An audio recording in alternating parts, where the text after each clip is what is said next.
Sister குஷியா இருக்கிறீங்களா? ஓம் சாந்தி brother, பிஷியா இருக்கேன்.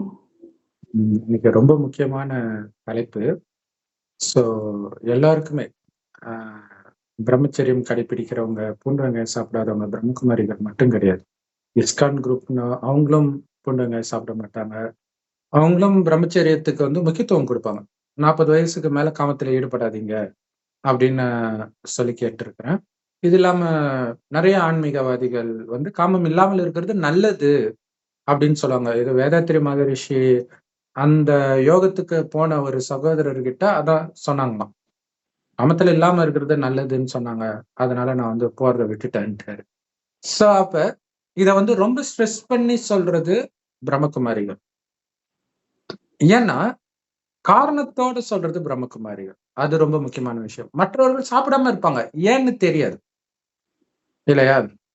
இங்க ஒவ்வொரு விஷயமும் இங்க மூட நம்பிக்கைக்கான விஷயமே கிடையாது. இதற்காக இத பண்றோம். கடவுள் நேரடியா சொல்ற விஷயம் அது சிம்பிளா இருக்கும். அது என்னன்னா, இந்த உலகம் ஆரம்பத்தில் சொர்க்கமா இருந்துச்சு, இப்ப நரகம் ஆயிடுச்சு, மீண்டும் சொர்க்கம் வரப்போகுது. சொர்க்கத்தில் என்னென்ன குணம் இருக்கோ அந்த குணம் இருக்கணும். சொர்க்கத்துல காமம் இருக்காது, பூண்டு வெங்காயம் சாப்பிட மாட்டாங்க. நமக்கே தெரியும், பூண்டு வெங்காயம் வந்து வேற நாட்டுல இருந்து தான் இந்தியாவுக்கு வந்தது ஃபர்ஸ்ட். இங்கத்து பயிரே கிடையாது அது. சொர்க்கத்தில் அது இருக்காது. ஏன்னா இது காலச்சக்கரம், நடந்ததே திரும்ப திரும்ப நடக்கும். அப்ப இப்ப சில ஒரு 1000 வருடத்திற்கு முன்புதான் பூண்டு வெங்காயம் வந்துச்சுன்னு வச்சுக்கோங்களா. அப்ப அதுக்கு முன்னாடி இருந்த 4000 வருஷம் இல்லாம தானே இருந்துச்சு. இப்ப சொர்க்கத்திலயும் இல்லாம தானே இருந்துச்சு. சோ அங்க எப்படி இருந்தாங்களோ அதே மாதிரி நீங்க இருக்கணும். அங்க கரிமீன் இருக்காது. கரிமீன் சாப்பிட மாட்டாங்க. விலங்குகள் இருக்கும், சாப்பிட மாட்டாங்க. சிங்கமும் பசுவும் ஒன்னா தண்ணி குடிக்கணும் எல்லா வேதங்கள்லயும் போட்டிருக்கு, எல்லா மதத்திலுமே. அப்ப சிங்கம் கூட இன்னொரு விலங்கை அடிச்சு சாப்பிடாது. சோ அந்த அது எப்படி சாத்தியம்னா, மனிதனுடைய குணத்தை வைத்துதான் மற்றவர்களுடைய குணம் மாறுது. இன்னைக்கு நிறைய குற்றம் நடக்கிறதையும் பார்க்கிறோம். விலங்குகள் வந்து மனிதனை பயங்கரமா தாக்குறதையும் பார்க்கிறோம். நாய் மாதிரி விலங்குகள், மாடு மாதிரி விலங்குகள் திடீர்னு ஆக்ரோஷமாய் தாக்க. ஏன்னா மனிதனுடைய குணம் அப்படி மாறிடுச்சு. அது ஒட்டுமொத்தமா அந்த வாயுமண்டலத்துல பரவும் போது அந்த வைப்ரேஷன் விலங்குகளையும் தாக்குது. சொர்க்கத்தில் எப்படி திடீர்னு இன்னைக்கு சிங்கத்தை எல்லாம் கரிமீனெல்லாம் சாப்பிடுற சிங்கம் மற்ற விலங்குகளை அடிச்சு சாப்பிடுற சிங்கம் எப்படி அங்க திடீர்னு அப்படி ஆகுது அப்படின்னா, உங்களுடைய குணம் அந்த அளவுக்கு மாறும்போது அதோடைய குணமும் மாறிடும். சோ நம்முடைய ஆதாரத்தில் தான் அனைத்துமே இருக்குது. சோ அதனால அங்க இருக்கிற குணத்தை நீங்க இங்க எடுத்துட்டு வரணும்ன்ற. ஆனால் பூண்டு வெங்காயம் சாப்பிடாம இருக்கிறது வந்து பெரிய விஷயம் கிடையாது. ஆனா அதையே பெரிய விஷயமா சொல்லுவாங்க. ஏன்னா பூண்டு வெங்காயம் இல்லைன்னா என்னங்க டேஸ்ட் அப்படின்னுவாங்க. காமம் சொன்னா ஓடியே போயிடுவாங்க இல்லையா? பூண்டு வெங்காயத்துக்கே ஷாக் ஆயிடுவாங்க, காமம்னா ஓடியே போயிடுவாங்க. அப்ப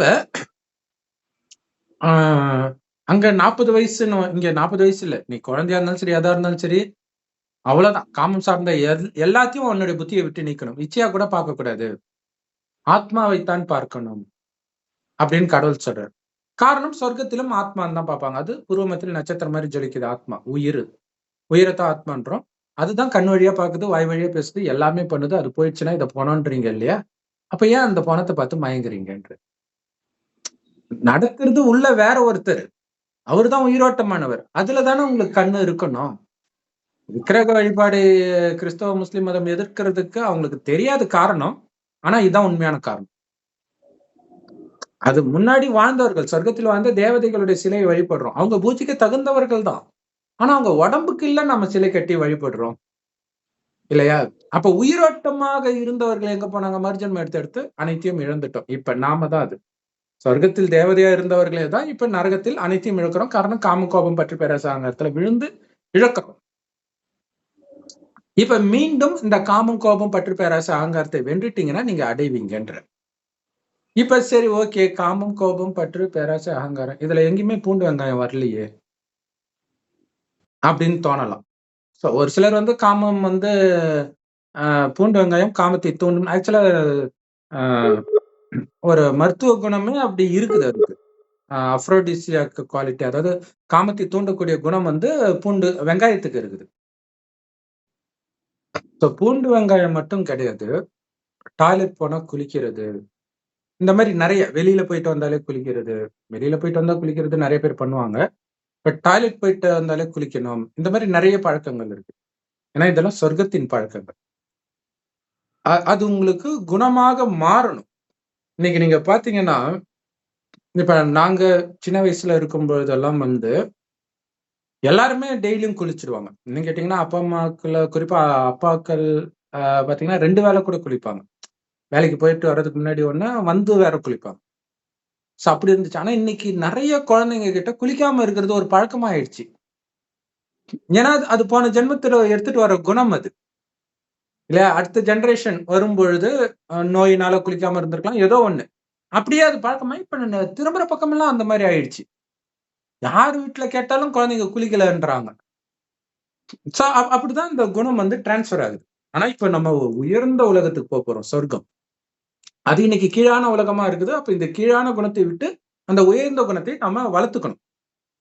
அப்ப சொர்க்கத்தில் பூண்டு வெங்காயம் இல்ல. காரணம் அதற்கான அவசியமும் இல்லை. பூண்டு வெங்காயம் மட்டும் இல்ல. அங்க ஊறுகாவும் கிடையாது. ஊறுகாய் கூட பூண்டு போட்டு போடுவாங்கன்னு நெனைக்கிறேன். இல்லையா? அப்ப ஊறுகாவும் கிடையாது. எப்ப ஊறுகாய் சாப்பிடுவாங்க? ஜெனரலா. வேற எதுவுமே இல்ல. பொரியல், கிரியல் எதுவும் இல்லன்னா, குறிப்பா ஏழைகளுக்கு அது ஒரு வரப்பிரசாதம். இல்லையா? அவங்க எதுவும் வாங்குறதுக்கு வசதி இல்லன்னும் பொழுது, ஊறுகாய் மட்டும் போட்டு வச்சு இல்ல அப்படி சாப்பிடுவாங்க. இன்னும் ஒரு சிலர் பார்த்தீங்கன்னா, வெறும் மொளகாவ கடிச்சுக்கிட்டு சாப்பிடுறவங்களும் கூட இருக்கிறாங்க. புளி தண்ணிய கரைச்சு ரசம் மாதிரி அடுப்புலலாம் வைக்க மாட்டாங்க. ஜஸ்ட் புளி தண்ணி, அ அதுல மொளகா, வெங்காயம் இத போட்டு பெசஞ்சு சாப்பிடுவாங்க. அப்ப முடியாதவர்களுக்காக சாப்பிடுறது அது. ஏழைகளுக்கான விஷயம்னு வச்சுக்கோங்களேன். அங்க ஏழை இருக்க மாட்டாங்க ஃபர்ஸ்ட். ஏழைன்னா நீங்க வேணா கம்பேர் பண்ணி ஏழைன்னு சொல்லிக்கலாமே தவிர, எல்லாருக்கும் அதிகமாக இருக்கும். அதை விட அதிகமாக இருக்கிறவங்க பணக்காரங்க. அதை விட அதிகமா இருக்கிறவங்க அவங்களுக்கு பணக்காரங்க.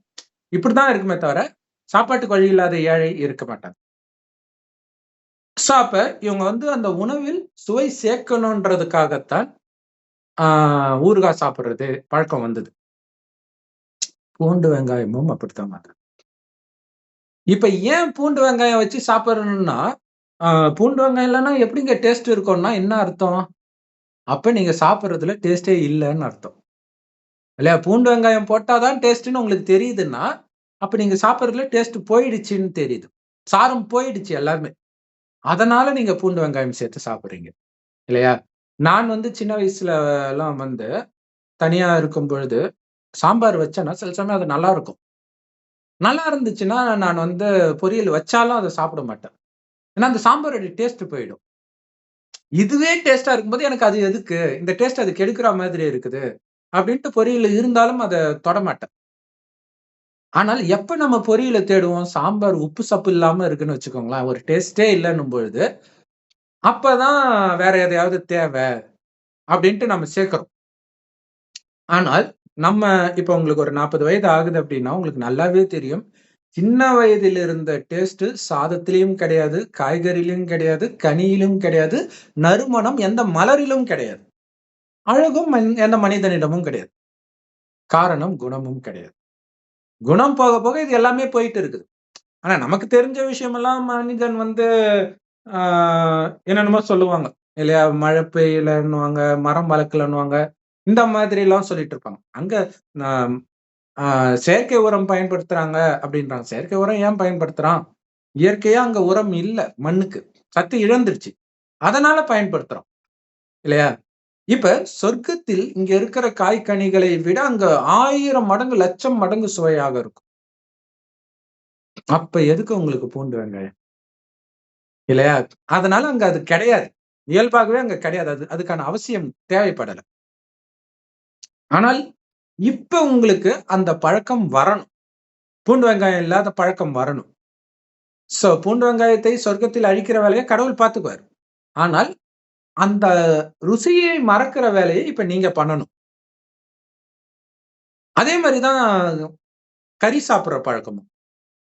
கறி எப்ப சாப்பிடுறாங்க முதல்லன்னா, எனக்கு தெரிஞ்சு எங்க அப்பா, அம்மா சொல்லுவாங்க. சின்ன வயசு அதாவது நான் பொறக்கறதுக்கு முன்னாடி ஒரு டைம்ல 70கள்ல ஏதோ ஒரு பயங்கரமான வெள்ளம் வந்துதாம். தொடர் மழையாம். வீட்ட விட்டே வெளில போக முடியாத மாதிரி.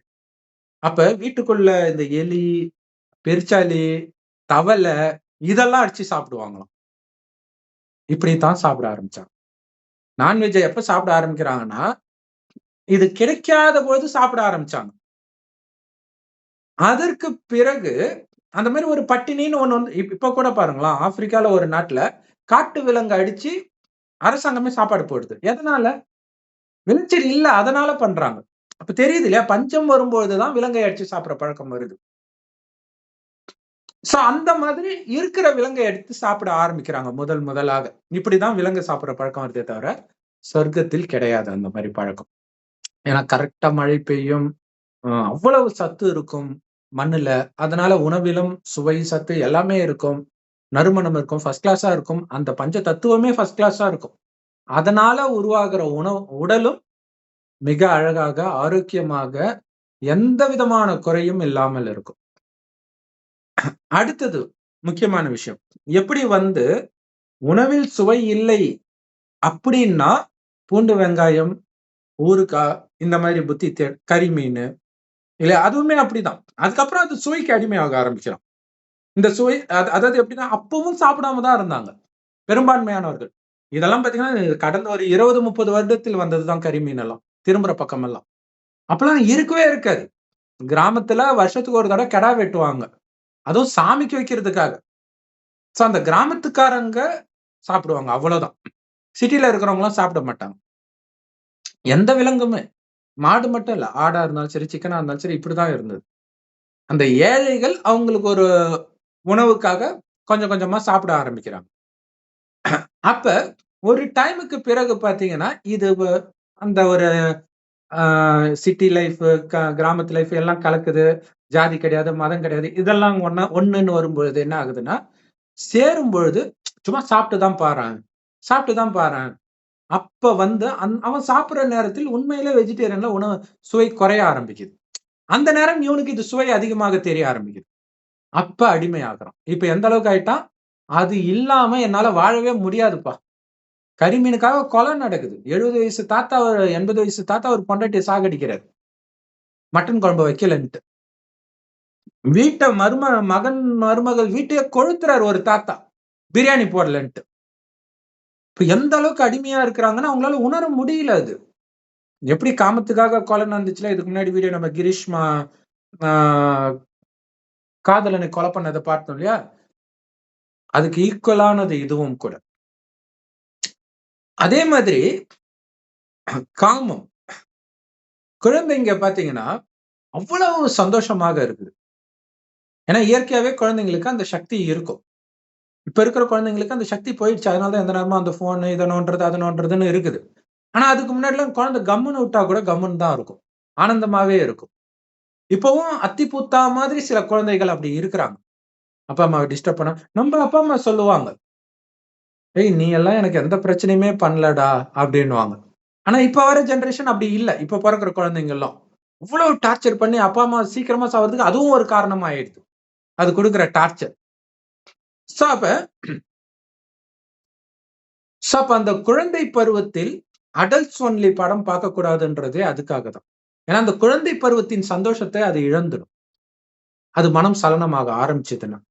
ஜெனரலா சலனம் ஆகாது. ரொம்ப சின்ன வயசுல தெரியாது. அதுக்கு ஒண்ணுமே புரியாது. ஆனா ஒரு குறிப்பிட்ட வயதுக்கு இப்ப குறிப்பா அந்த சைல்டு செக்சுவல் அபியூஸ் இருக்கு இல்லையா? அந்த டைம்ல குழந்தை வந்து அதனால வந்து அடிமை ஆகாது குழந்தை. மேபி இப்ப இருக்கிற குழந்தை ஆகியிருக்கலாம். அதுவும் நமக்கு தெரியாது. ஏன்னா சக்தி இழந்துகிட்டே வருது. அதுக்கு முன்னாடி அப்படி ஆகியிருந்தாலும் அதுக்கப்புறம் அது வெளியில அந்த அபியூஸ் பண்றவங்க வெளியில போயிட்டாங்க அப்படின்னா, அதுக்கப்புறம் அது ஒண்ணும் அதுக்கு அடிமையா இருக்காது. மேபி அதுக்கப்புறம் வளர, வளர அது முன்ஜென்மத்து பழக்கம் வருது. அது தூண்டக்கூடிய சினிமா இதெல்லாம் பார்த்து, பார்த்து கொஞ்சம் கொஞ்சமாக அ எப்ப அந்த காமம் சார்ந்த விஷயத்தில் ஒரு சந்தோஷத்தை அனுபவிக்க ஆரம்பிக்குதோ, அப்பவே மற்ற விஷயங்கள் வந்து அதுக்கு சந்தோஷத்தை கொடுக்காது. அது உண்மையிலே குடுக்கல தான். பட் இருந்தாலும் இதுக்கு ஒரு சக்தி இருக்குது. ஆத்மாவுக்கு ஒரு சக்தி இருக்கும்போது அந்த சந்தோஷம் இருந்துச்சு. காமத்தில் விழும்போது ஆத்மாவுடைய சக்தி இழந்துட்டதுனால, மற்ற விஷயத்துல இருந்து அதால சக்தி எடுக்க முடியாது. அப்பதான் அது சக்தியை காமத்திலேயே தேடிக்கிட்டு இருக்குது. சோ அதுதான் எத்தனை வயதானாலும் அங்க காமத்திலே இருக்கிறது காரணம்னா, அதாவது எனக்கு தெரிஞ்சு ஒரு ஒரு கப்பிள் அவங்க பேரன் பேத்தியெல்லாம் எடுத்துட்டாரு அவரு. அவரு நைட் ஆயிடுச்சுன்னா, எனக்கு ஒரு பொண்ண அழைச்சுட்டு வந்துட்டு, அவரு சொந்த பொண்ணுகிட்ட கேட்பாரு. அவரு ஒரு பொண்ணோட தொடர்புல இருந்திருக்காரு. அவரு கூப்பிட்டுட்டு வந்துட்டு சொந்த பொண்ண அனுப்புவாரு. அவங்க ஒய்ஃப் வந்து வேற ரூம்ல படுத்துக்குவாங்க. அவரு அப்படித்தான்ட்டு அவரு அவங்க பாட்டுக்கு வேற ஒய்ஃப் இதுல படுத்துக்குவாங்க. அவங்களுக்கு காமத்துல இன்ட்ரெஸ்ட் கிடையாது. அப்ப என் சொந்த மகள அனுப்புறேனே! இது எவ்வளவு கேவலமான விஷயம்ன்றதை கூட அங்க புத்தி யோசிக்க விடாத அளவுக்கு ஆக்குது பாருங்க காமம். சோ இந்த மாதிரி இருக்குது. அப்புறம் சொந்த மகளோடவே காமத்துல காமம் அதாவது தவறாக பார்க்கிறது, தவறாக தொடர்றது. நியூஸ்ல அடிக்கடி இது வருது. ஃபர்ஸ்ட் தெரியாம தான் தொட்டாருன்னு நெனச்சேன். அதுக்கப்புறம் தான் தெரிஞ்சது அவர் தெரிஞ்சே தொடுறாருன்னு வந்து கம்ப்ளைண்ட் பண்ணாங்க. சோ அந்த அளவுக்கு மனிதனுக்கு அந்த அடிக்ட் ஆக ஆக ஒரு டைமுக்கு பிறகு மகள் வயது இருக்கிற பொண்ணையும் பார்க்காது. ஆ பேத்தி வயது இருக்கக்கூடிய பொண்ணையும் பார்க்காது. இன்னும் ஒரு லெவலுக்கு மேல போன பிறகு மகளையும் பார்க்காது. பேத்தியையும் பார்க்காது. அந்த அந்த காமம் தவிர வேற எதுவுமே சொந்த தங்கச்சி யாரா இருந்தாலும் அதிலேயே மூழ்க ஆரம்பிச்சிடும். இது நார்மல்னா நீங்க ஒத்துக்குவீங்களா? காமம் நார்மல்ன்னு சொன்னீங்கல்ல. அப்ப இது நார்மல்னா உங்களால ஒத்துக்க முடியுமா? ஏன்னா இந்த காமத்துல இது வந்தது தான் இங்க போகுது. இப்ப கறி சாப்பிடுறாங்கல்ல. ஃபர்ஸ்ட் சிக்கன் சாப்பிடுறாங்கன்னு வச்சுக்கோங்க. சிக்கனு, மட்டனு, அடுத்தது மாட்டுக்கறி, அடுத்தது பன்னிக்கறி. இப்படியே போயிட்டே தான் இருக்கும். குரான்ல வந்து பன்னிக்கறி சாப்பிடக்கூடாது. உங்களுக்கு தடுக்கப்பட்டிருக்குன்னு போட்டிருக்கு. கண்டிப்பா சாப்பிடுவாங்க. ஏன்னா இங்க அதை சாப்பிடுறதுக்கான வேலையெல்லாம் இங்க பண்ணியாச்சு. நீ எத்தன கல்யாணம் வேணாலும் பண்ணலாம். ஆனா விபச்சாரம் கூடாது. சரி. இப்ப நெறைய பெண்ணோடு அவன் வந்து காமத்துல விழுந்து சுகத்தை கண்டுட்டான். முஸ்லிம் நாட்டுல தான் அந்த சட்டம் செல்லுபடியாகும். அடுத்தது அவன் வந்து இந்தியாவுல பொறக்குறான். இல்ல வேற நாட்டுல பொறக்குறான். இப்ப என்ன பண்ணுவான்? அவனால காமத்தை அடக்க முடியுமா? ஏன்னா ஃபுல்லா அது மைண்ட் ஃபுல்லா அது இருக்கும். அப்ப என்ன பண்ணுவான்? சட்டம் அனுமதி குடுக்காது. அது மட்டும் இல்ல. சின்ன வயசுலயே அது வெளிப்பட ஆரம்பிக்கும் அந்த குணம். சின்ன வயசுல செக்சுவல் அபியூஸ் பண்றது, இந்த மாதிரி விஷயம் நடக்க ஆரம்பிச்சுரும். அப்ப அவன் தண்டனை அனுபவிக்கிற வரைக்கும் பாவம் செய்யற மாதிரி சாத்தான் அவன தள்ளிக்கிட்டே இருப்பான். சோ இந்த பிரச்சனையே சொர்க்கத்தில் இருக்காது. இன்னைக்கு வந்து எந்த குழந்தையும் வளர்க்கறதுக்கு பயப்படுறாங்க. பெண் குழந்தைய மட்டும் இல்ல, ஆண் குழந்தையா வளர்க்கறதுக்கு பயப்படுறாங்க. காமம் முக்கியமான காரணம். இன்னொரு காரணமும் இருக்குது. அதை பார்க்கறதுக்கு முன்னாடி அத ஞாபகப்படுத்துங்க. இன்னொரு காரணத்தை பார்க்கறதுக்கு முன்னாடி, சொர்க்கத்தில் ஏன் காமம் இல்லை என்றால், எப்படி சுவையான உணவு இருக்கும் பொழுது பூண்டு வெங்காயத்துக்கு அவசியம் இல்லையோ, அந்த மாரி ஆனந்தம் பயங்கரமாக இருக்கும் ஆத்மாவிலே. ஆத்மா ஃபுல் சக்திசாலியா இருக்கும். அதை விட சுத்தி இருக்கிற எல்லாம் சதோ பிரதானமாக இருக்கும். எல்லாமே ஆனந்தத்தை கொடுக்கும். இந்த அவதார் படத்துல பார்த்தீங்கன்னா, அந்த அந்த கடலுக்கு அடியில காட்டக்கூடிய இடங்களே அப்படி இருக்கும். செகண்ட் பார்ட்ல மேபி ஃபர்ஸ்ட் பார்ட்ல வேற ஏதோ காட்டியிருப்பாங்கன்னு நெனைக்கிறேன். சோ இது வந்து கடலுக்குள்ள காட்டுவாங்க. அப்படியே சொர்க்கம் மாதிரியே இருக்கும். அப்படியே மெய் மறந்து அப்ப ஒரிஜினல் சொர்க்கம் எப்படி இருக்கும்? இது மனித கற்பனைக்கே இவ்வளவு வருதுன்னா, ஒரிஜினல் சொர்க்கம் எப்படி இருக்கும் யோசிச்சு பாருங்க. அவ்வளவு ஆனந்தத்தை கொடுக்கக்கூடியதாக இருக்கும். அதனால அவன் வந்து அதிலேயே அவன் மயங்க மாட்டான் ஃபர்ஸ்ட். அது ஆனந்தத்தை கொடுக்கும். ஆனா அடிமையாக மாட்டான். ஆனந்தம் தெரியும்.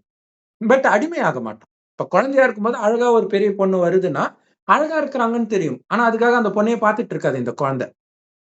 தெரியும் இவங்க அழகா இருக்கிறாங்க. இவங்க ஒரு மாதிரி இருக்கிறாங்க. இதெல்லாம் தெரியும். பட் அதுல அடிமையாகாது. அந்த மாதிரி சொர்க்கத்துல இருப்பாங்க. அது மட்டும் இல்லாம குணமும் நல்லா இருக்கும். எல்லோருக்குமே அங்க. சோ காமம் வந்து தானே குணம் கெட்டு போகுது. இன்னைக்கு காமம் கள்ள தொடர்புல வருது. கள்ள தொடர்பு கொலை பண்ண வைக்குது. தற்கொலையும் பண்ண வைக்குது. சோ இது எதுவுமே இல்லாம இருக்கிறதுக்காக தான் காமத்தை விட சொல்றேன். அந்த மாதிரி உலகம் பரிசுத்தமான உலகத்தை படைக்கிறார். அவங்க ரொம்ப ரொம்ப அழகா இருப்பாங்க. ஆனா காமம் இருக்காது. சொல்றாங்க இல்லையா? ஆணை பெண்ணை படைத்ததே காமத்திற்காக தான் அப்படின்ட்டு. அங்க இருப்பாங்களே. அங்க காமம் இல்லாம இருந்ததுனால தான் அந்த தேவதைகளை இன்னைக்கு இந்துக்கள் கோயில் கட்டி கும்பிடுறோம். அப்படி இருந்ததே நாம தான் அப்படின்னு கடவுள் சொல்றாரு. இப்ப காமத்தை விட சொல்றாரு. விடலன்னா என்ன ஆகும் அப்படின்னா, இன்னைக்கு டாக்டர்கள்லாம் எப்படியெல்லாம் அட்வைஸ் பண்றாங்கன்னா, நாளைக்கு டெலிவரினா இன்னைய வரைக்கும் நீங்க காமம் வச்சுக்கலாமா. அப்பல்லாம் வந்து பிரெக்னன்ட் ஆயிடுச்சுன்னு தெரிஞ்சாலே காமத்துல வச்சுக்க கூடாதாம். அப்படி இருந்ததாம் இதுக்கு முன்னாடி ஜெனரேஷன். இப்பவுமே விலங்குகள்லாம் அப்படிதான். பிரெக்னன்ட் ஆயிடுச்சுன்னா இன்னொரு விலங்கு அது பக்கத்துல போகாது. இல்லையா? அதே மாதிரி பார்த்தீங்கன்னா, குழந்தை பிறந்து அந்த பால் குடுக்கறதெல்லாம் பாலே அவங்க 5, 6 வயசு வரைக்கும் குடுப்பாங்க. சோ அது வரைக்கும் அந்த பால் கொடுக்குற வரைக்கும் அவங்க கிட்டே போகக்கூடாது ஆண். அப்படியெல்லாம் இருந்துச்சு. ஆனா இன்னைக்கு அப்படி கிடையாது. இல்லையா? அடுத்த வருஷமே ஒரு குழந்தை பொறந்துடுது. இதுக்கு முன்னாடி இந்த ஆ கர்ப்பத்தடை சாதனங்கள்லாம் வர்றதுக்கு முன்னாடி வருஷம் வருஷம் குழந்தை பெத்தவங்கலாம் இருக்கிறாங்க. சோ அப்படி மாறிடுச்சு. ஆனா சொர்க்கத்தில் இந்த காமம்னா என்னன்னே தெரியாது. குழந்தை மாதிரியே இருப்பாங்க. யோசிச்சு பாருங்க. அங்க உங்க குழந்தை பாதுகாப்பா இருக்குமா? இங்க பாதுகாப்பா இருக்குமா? ஆக்சுவலா நம்ம குழந்தையா இருக்கும்போதே பெண் குழந்தைங்கள நம்பி பக்கத்து வீட்ல விட்டு போலாம். ஒரு குறிப்பிட்ட வயசுக்கு வந்ததுக்கு அப்புறம் வேணா விடாம இருப்பாங்களே தவிர, அதுவரைக்கும் விட்டு போலாம். ஆனா இப்ப எவ்வளவு சின்ன வயசா இருந்தாலும் விட்டுட்டு போக முடியல. ஆக்சுவலா வயசுக்கு வந்த பொண்ண கூட விட்டுட்டு போவாங்க. இன்னைக்கு அப்படி கிடையாது. அந்த மாரி உலகம் மோசமாக மாறிடுச்சு. ஆனா சொர்க்கத்தில் இந்த பயமே உங்களுக்கு இருக்காது எங்கேயுமே. காந்தி சொன்னாரே, நடுராத்திரி எப்படி ஒரு பொண்ணு நகையோட போறாளோ, அன்னைக்கு தான் இந்தியாவுக்கு சுதந்திரம் கிடைச்சதுன்னு. அப்படிப்பட்ட சுதந்திரம் உண்மையில் சொர்க்கத்தில் தான் இருக்கும். சோ அந்த பிரதர் மாதிரி உலகம். சோ அங்க அவ்வளவு பாதுகாப்பா இருந்தாங்க.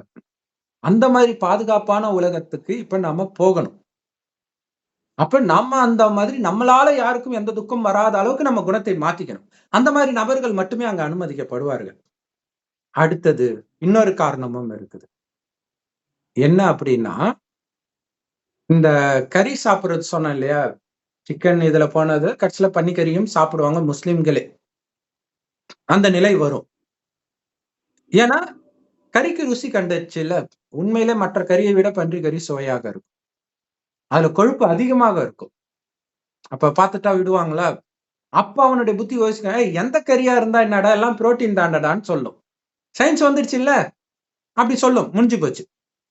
அதே மாரி தான் காமத்துக்கும். யாரோட காமத்துல ஈடுபட்டா என்ன? இப்ப கறியே இளங்கறி தானே கேட்கறாங்க. கிழட்டு மாட்டு கறிய சாப்பிட மாட்டாங்க. அது வேகவும் செய்யாது. ஆட்டுக்கறியா இருந்தாலும் சரி, எதா இருந்தாலும் சரி. அப்ப காமமும் அதே மாரி இளமையா தானே எதிர்பார்ப்பாங்க. சோ அப்ப அது ஒரு பெரிய டிமாண்ட். இன்னைக்கு குழந்தைங்க எல்லாம் கடத்திட்டு போறதுக்கு அது ஒரு காரணம். அதுவும் ஒரு காரணம். இன்னொரு காரணமும் இருக்குது. அது என்ன ஆகும்னா, கடைசி நேரத்தில் இப்பவே ஆல்மோஸ்ட் வந்துருச்சுன்னு வச்சுக்கோங்களேன். சாப்பாட்டுக்கே வழி இல்லாத நிலை வந்துரும். இன்னொரு லாக்டவுன் வந்துருச்சுன்னா முடிஞ்சு போச்சு. இல்லையா? எல்லாம் கிரெடிட் கார்ட்ல தான் குடும்பமே நடக்குது. சேர்த்து வைக்கிறதெல்லாம் கிடையாது. ஆல்ரெடி கடன்ல தான் இருக்குது. அப்ப டக்குன்னு கொரோனா, கிரோனா எல்லாம் வந்துருச்சுன்னா, அவன் எவ்வளவு கடன் குடுப்பான்? ஒரு அளவு தான். அதுக்கப்புறம் அவ்வளவுதான். இருக்கிறதையும் புடுங்கிட்டு வேற போயிடும். சாப்பாட்டுக்கு வழி இல்லாத நிலை வரும்பொழுது, எல்லாருமே கறி சாப்பிடுறதுக்கு அடிமை ஆயிட்டாங்கல்ல. இவனா போய் வெட்டி சாப்பிட்டுருவானா ஆட்டையோ, மாட்டையோ? அ அந் அந்த அந்த இதுவும் முடிஞ்சிடும் ஒரு டைம்க்கு அப்புறம். ஏன்னா, அத வாங்குறதுக்கு காசு கிடையாது அவனுக்கு. அப்ப ஓசியில என்ன கறி கிடைக்கும்? அதான் பிள்ளைக்கறி, குழந்தை கறி. பிள்ளைக்கறி கேட்ட சிவபெருமான், குழந்தையை பலி கொடுக்க சொன்ன இப்ராஹிம்க்கு கடவுள் பலி கொடுக்க சொன்னாரு. இப்படியெல்லாம் கதை வந்திருக்குது இல்லையா? அது அர்த்தத்துல தான் இயேசுவும் சொல்றாரு. கடைசி நேரம் எப்படி இருக்கும்னா, பாலூட்டும் தாய்மார்களுக்கு ஐயோ! கர்ப்பிணி பெண்களுக்கு ஐயோ! ஏன்னா, அந்த குழந்தை எப்படா பொறக்கும்? அப்படின்னு இப்ப தாய்மார்கள் வெயிட் பண்றாங்க. அப்ப தாய்மார்கள் மட்டும் வெயிட் பண்ண மாட்டாங்க. உலகத்துல எல்லாரும் வெயிட் பண்ணுவாங்க. எங்கடா குழந்தை பொறக்கும்? சாப்பிடுறதுக்கு. ஏன்னா அது அது அது எந்த விதமான தடையும் பண்ண போறதில்ல. வாய மூடிக்கிட்டு ஈஸியா கொலை பண்ணிடலாம். இல்லையா? கழுத்து கூட திருவிடலாம் ஈஸியாவே. சோ அந்த மாதிரி கறி சாப்பிடுறதுக்காக வெயிட் பண்ணுவாங்க. அந்த பெண்ணே கூட சாப்பிடலாம். அந்த பெண்ணுடைய கணவனே சாப்பிடலாம். பைபிள்ல இருக்குது. இப்படி ஒரு கதை இருக்குது. ஒரு பொண்ணு ராஜா கிட்ட சொல்லுவாங்க. 2 பொண்ணுங்க வருவாங்க. உன் குழந்தைய இன்னைக்கு நம்ம சாப்பிடலாம். நாளைக்கு என் குழந்தைய குடுக்குறேன்னு சொன்னா, என் குழந்தைய சாப்பிட்டா இப்ப அவ குழந்தைய கேட்டா குடுக்க மாட்றா ராஜான்னோனே, அவரு சட்டைய கிழிச்சுட்டு மண்ண போட்டுட்டு அழுவாரு. என் நாடு இப்படி ஆயிடுச்சே! நடக்கப் போற விஷயங்கள். நடந்த விஷயம் கிடையாது. சோ அதே மாரி பாலூட்டும் தாய்மார்கள். அந்த குழந்தை, அதுவும் குழந்தை தான் இல்லையா? எந்த நேரம் போகும்னே தெரியாது. ட்ரெயின்ல நான் ஏதோ ஒரு இடத்துக்கு போயிட்டு ட்ரெயின்ல வரேன். அப்ப ஒரு ஜங்ஷன்ல ஒரு பெண்ணு பயங்கரமா கதறி அழுவுறாங்க. என்னன்னா, அவங்க கோச்ல பேசிக்கிட்டே வராங்க. இவங்க கை குழந்தை வச்சுக்கிட்டு வராங்க. இவங்க போய் யூரின் இருக்க போயிருக்கிறாங்க. போயிட்டு வந்தா குழந்தையும் காணோம், அவங்களையும் காணோம். எப்படி இருக்கிறாங்க பார்த்தீங்களா? அவங்க எதுக்காக கத்துறாங்களோ தெரியல. ஏன்னா, இப்ப இன்னைக்கு குழந்தை பொறக்கலன்றதுக்காக அது ஒரு பிசினஸ் போகுது. குழந்தைய விக்கிறது. அது ஒண்ணு. அல்லது இந்த மாதிரி பிச்சை எடுக்க விடுறது இதெல்லாம் கூட இருக்குது. அல்லது விபச்சாரத்துக்கு கூட தயார்படுத்தலாம். அல்லது கறியும் போடலாம். ஏன்னா குழந்தை கறி சாப்பிட்டா காமம் நல்லா வரும் அப்படிங்கிற எண்ணம் ஏதோ ஒரு முஸ்லிம் நாடுல ரொம்ப பரவலாக ஒரு 2-3 வருஷம் முன்னாடியே பேசப்பட்டது. மலேசியால எங்கேயோ. ரொம்ப ஜாக்கிரதையா குழந்தையை பார்த்துக்கோங்கன்ட்டு. இவ்வளவு காரணங்களுக்காக குழந்தைகளை சாப்பிடுவார்கள். ஏன்னா இன்னைக்கு அதுக்குதான் சாத்தான் ட்ரைனிங் கொடுக்குது. கறி இல்லாம எதுவும் இறங்காதுன்றது, எதுவுமே கிடைக்கலன்னும் போது அதை சாப்பிடும் பொழுது என்ன ஆகும்? சோ அதுதான் இன்னைக்கு கறி சாப்பிடுறவங்களுக்கான தண்டனையாக மாறும். அவங்க குழந்தைய சாப்பிடும்போது அவன் யோசிக்க மாட்டான், அடுத்து ஒரு கறி எடுத்து சாப்பிடுவானா அவன்? இல்லையா? எனக்கு தெரிஞ்சு மரண வீட்டுல கறி சமைச்சு சாப்பிடுவாங்க இல்லையா? எனக்கு தோணும், ஒரு பொணத்தை புதைச்சிட்டு எப்படி கறி சாப்பிடுறாங்க? அப்ப கறி சாப்பிடும்போது அவனுக்கு அந்த இறந்த அம்மாவோ அப்பாவோ ஞாபகம் வர மாட்டாங்க? அதுவும் ஒரு கறி தானே. அப்ப அது மேல வெறுப்பு வரணுன்றதுக்காக தான் இதை உருவாக்கி இருப்பாங்களோன்னு கூட எனக்கு தோணும். ஆனா கடைசியில நம்ம குழந்தைக்கு இந்த நிலை வரும்போது கறி சாப்பிடறத விடுவாங்க. விடுறது மட்டும் இல்ல, குழந்தையும் இருக்காது. அப்பதான் தாவரத்தையே சாப்பிட ஆரம்பிப்பாங்க. அதுவும் என்னது, புல்லு இந்த மாதிரி இது. மற்ற காய்கறி எதுவும் இருக்காது. கடைசியில நீங்க கேட்டோம்னா கறி மீன் சாப்பிட மாட்டேன்ற நிலைமையெல்லாம் இருக்காது. கம்பல்சரி நீங்க புல்ல சாப்பிடுவீங்கன்ற. அப்படித்தான் சொர்க்கத்துக்கு வர மாட்டாங்க. நரகத்தில் வந்தாலும் ஆரம்பத்துல தாவரம் தானே சாப்பிட்டாங்க. இப்ப நமக்கே தெரியல, இப்பதானே நான் வெஜிடேரியன் வருது. சோ அதுக்கு அவங்க தயாராகிறாங்க. சோ காமமற்ற உலகத்திற்கு தயாராகிறதுக்காக தான் காமத்தை விடுறோம். ஏன்னா அங்க மற்ற சுகங்கள் அவ்வளவு இருக்கும். எதுவுமே கிடையாது. பெரும்பாலும் பாத்தீங்கன்னா டிப்ரெஷன்ல இருக்கிறவன் தான் இந்த சுய இன்பம், ஆபாச படம் பார்க்கறதுக்கு அடிமையாக இருப்பான். இல்ல வேலைக்கெல்லாம் போகாம, வேலைக்கு போனாலும் கான்சென்ட்ரேஷன் பண்ண முடியாம, அதுல ஒரு மன உளைச்சல் வேற வரும். சோ காமம் மன உளைச்சலை தூண்டும். மன உளைச்சல் காமத்தையும் தூண்டும். சோ இன்னைக்கு விரக்தி ஆயிடுச்சு. அதனாலதான் மனிதன் சினிமாவுக்கே போறான். சினிமாவுக்கே எல்லாரும் போக மாட்டாங்க முதல்ல. நான் சின்ன வயசுல இருக்கும் போதெல்லாம் நான் பார்ப்பேன், இன்னொரு பையன் பார்ப்பான், வேற யாருமே பார்க்க மாட்டாங்க. நானும் ஒரே ஒரு நடிகர் படத்தை பார்ப்பேன். அதுக்கே பெரிய பாதிப்பு. சோ அப்ப இது எல்லாமே விரக்தியின் வெளிப்பாடு. இன்னைக்கு பார்க்காதவங்க யாருமே கிடையாது. சோ அதுல இருந்தெல்லாம் காப்பாத்துறதுக்கு தான் கடவுள், இந்த உலகத்தையே நீ பார்க்காத, என்னை மட்டும் பார், நட்சத்திரம் மாதிரி என்னை நினைவு பண்ணிக்கிட்டே இரு, முன்ன ஆத்மான்னு உணரு. உயிரைத்தான் ஆத்மான்றோம். அது புருவ மத்தியில இருக்குது. அது உடம்பு மூலமாக எல்லா காரியத்தையும் செய்யுதுன்னு ஆத்மான்னு பார்த்து, ஒருவர் ஆத்மான்னு பார்த்து என் நினைவிலே இருந்தா ஆத்மாவுக்குள்ள அந்த சக்தி நிரம்பும். தானாகவே வெளி உலகத்துல இருக்கிற அந்த கவர்ச்சி, ஈர்ப்பு போயிடும். ஆனா ஆரம்பத்துல வலுக்கட்டாயமாக நீங்க நிறுத்தணும் காமத்தை, கரிமீனை எல்லாமே. சோ அதுக்கு இறைவனை நினைச்சுக்கிட்டே இருங்க, உங்களை ஆத்மான்னு உணர்ந்து. நான் நெத்தியில நட்சத்திரம் மாதிரி ஜொலிக்கிறேன், இறைவன் செம்பொன் நிறமான ஒளி உலகத்துல நட்சத்திரம் மாதிரி இருக்காரு. அப்படி அவரை நினைக்கணும், அவர் சொல்ற ஞானமாகிய முரளியை கேட்கணும். எந்த அளவுக்கு நினைவிலே, அவருடைய நினைவிலும், அவர் கொடுத்த ஞானத்தின் நினைவிலும், சொர்க்கத்தின் நினைவிலும், அங்க போறன்ற ஆனந்தத்திலும் இருக்கிறீங்களோ, அந்த அளவுக்கு இங்க வரக்கூடிய கவர்ச்சியில இருந்தெல்லாம் உங்களுடைய புத்தியை வெட்டிக்கிட்டே இருப்பீங்க. அப்படி ஆகிறதுக்காகத்தான் பிரம்மகுமாரிகள் மூலமாக கடவுள் காமத்தை விடுங்கள், கரிமீனை விடுங்கள், பூண்டு வெங்காயத்தை விடுங்கள். ஏன்னா இதற்கெல்லாம் அவசியமில்லாத அளவிற்கு சுகத்தின் உச்சம் சொர்க்கம் வரப்போகுது. இன்னைக்கும் சாது சன்னியாசிகள் காமத்தை விட்டால் உடம்புக்குள்ள ஏதோ ஒரு சுகம் நடக்கும்னு நினைச்சிட்டு தான் அவங்க பண்றாங்க. குண்டலினி சக்தி ஏறும் அப்படின்லாம்.